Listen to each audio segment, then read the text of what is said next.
भाजप नेते रावसाहेब दानवेंनी अब्दुल सत्तार यांच्यावर टीका केलेली आहे। सिल्लोडची स्थिती पाकिस्तान सारखी असं म्हणत त्यांनी टीका केली आहे। तर या लोकांची विचारधारा आहे कोणती असा सवाल सुद्धा दानवे यांनी विचारलाय। सिल्लोडमध्ये फक्त गोल टोपीवाल्यांच्या वाहनामध्ये पेट्रोल टाकलं जातं असाही निशाणा त्यांनी साधला।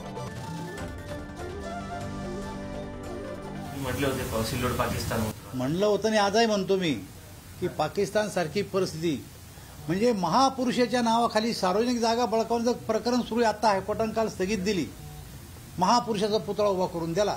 सिल्लोडची जिल्हा परिषदेची एवढी मोठी क्रीम जागा 4-5 एकरची महापालिकेत घेतली, काही दिवसांनी शाळा जमीनदोस्त केली, आता शॉपिंग सेंटर बांधतील, विकून टाकतील, पैसे घेतील, तरी सिल्लोडची जनता चूप आहे।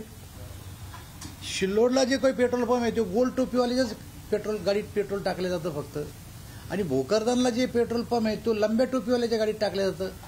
जे लंब्या टोपीवाले ते भोकरदनला ते गोल टोपीवाले सिल्लोडला भरते। हा भेदभाव नाही का?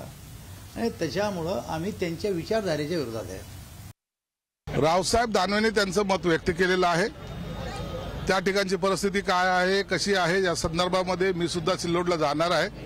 म्हणून या सर्व बाबी ज्या नेहमी टीकाच्या धनी असतात त्या ठिकाणी आपण भेट दिल्यानंतर याबद्दलचा मी स्पष्टपणे खुलासा करणार आहे। मग या सगळ्या उल्लेखाचा परिणाम काय झाला आहे? त्यांनी ही सगळी गोष्ट मुख्यमंत्र्यांच्या कानी टाकली पाहिजेत। मुख्यमंत्री भाजपचे नेते आहेत आणि त्यांच्या कानी जर ही गोष्ट टाकली तर इथं जे काही पाकिस्तानहून आलेले असतील किंवा बांगलादेशी असेल त्याला काढायला सोपं जाईल।